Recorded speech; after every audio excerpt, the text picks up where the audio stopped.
For this setting of Watch Dogs 2, we wanted to have a different vibe. So our San Francisco keeps all the important parts of the Bay Area. And there's a different feel, different vibe, a different look to all of the areas of our world. We wanted to kind of represent all these different areas and the different collections of people that live in these areas and what their lifestyles and their personalities are like. So we're building a game where basically it's almost a simulation.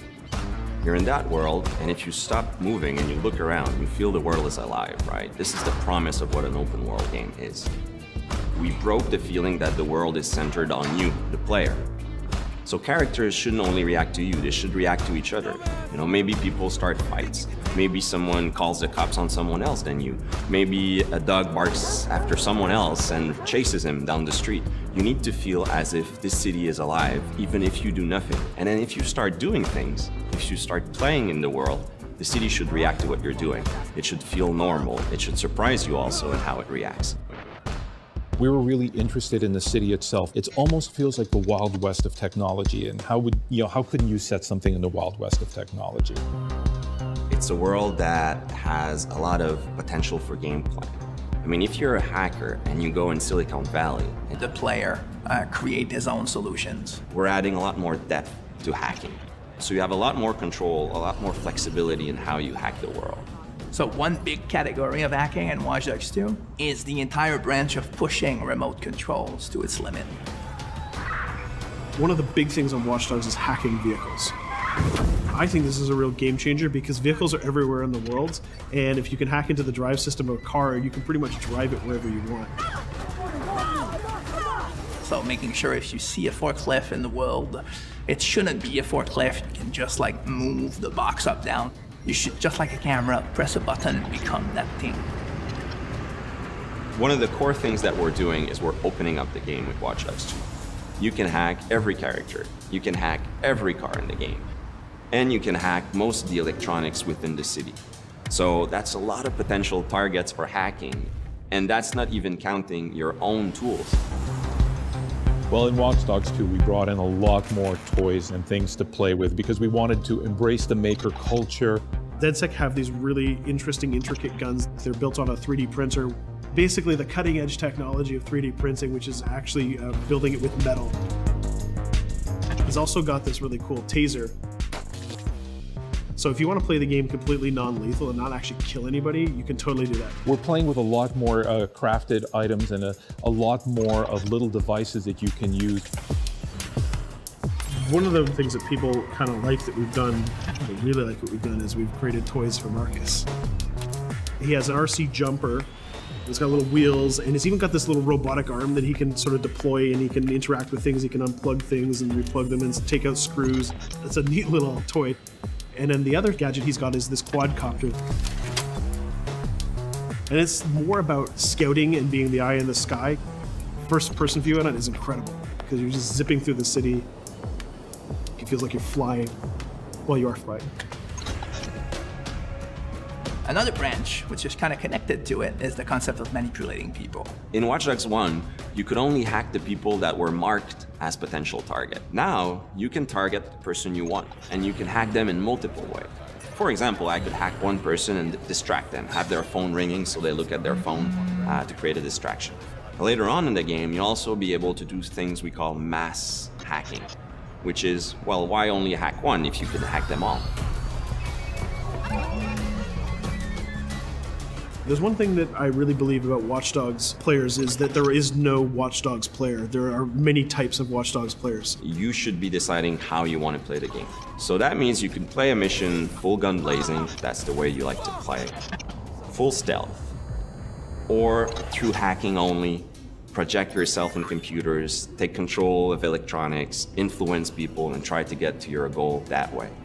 We try to really support all players' types across all different styles of play, and also allow players to combine and mash these styles and play together too. If you've been playing a certain way for a while, we want the game to kind of challenge you to try different things, but also not force you into playing the game a certain way.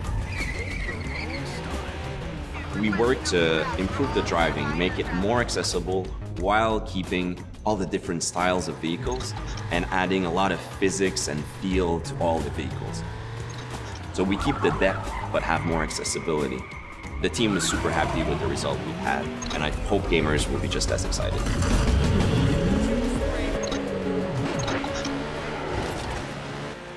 We are very excited by the potential of what we call seamless online. We start doing that in Watch Dogs 1, so we're expanding on that. We cross path with friends in the city.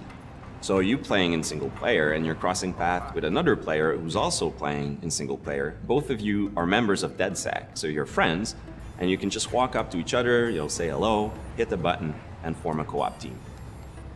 And what we're going to be showing in the next couple of months is an example of how those things work together to create magical gameplay moments.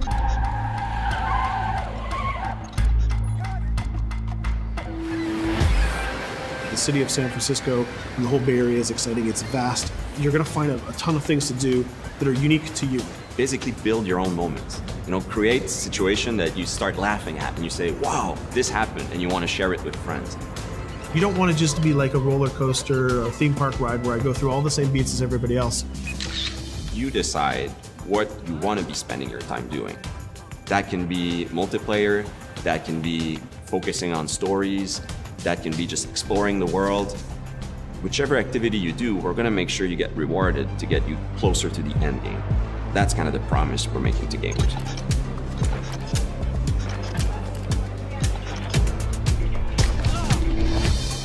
You always know it when something starts to click, it starts to work. Everything changes. You stop seeing individual components, animations, or texture maps or vehicles. You just start to see the experience as a whole. It changes on the floor. People get excited about it. This is it. It exists. We are always making the game with the player in mind. They have always been the driving force. When you come with a sequel that really earns its due, that really does a lot of new things, that has a lot of surprises, it's a great feeling. In the end, there's nothing more accurate than this. Looking at something, trying to understand it, solely for up with the system.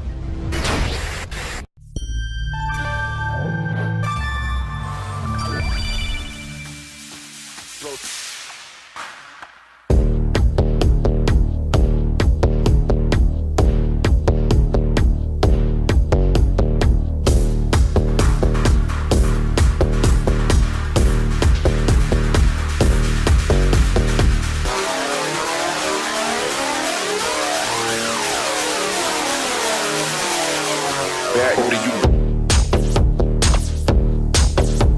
Throw back to you. Throw back.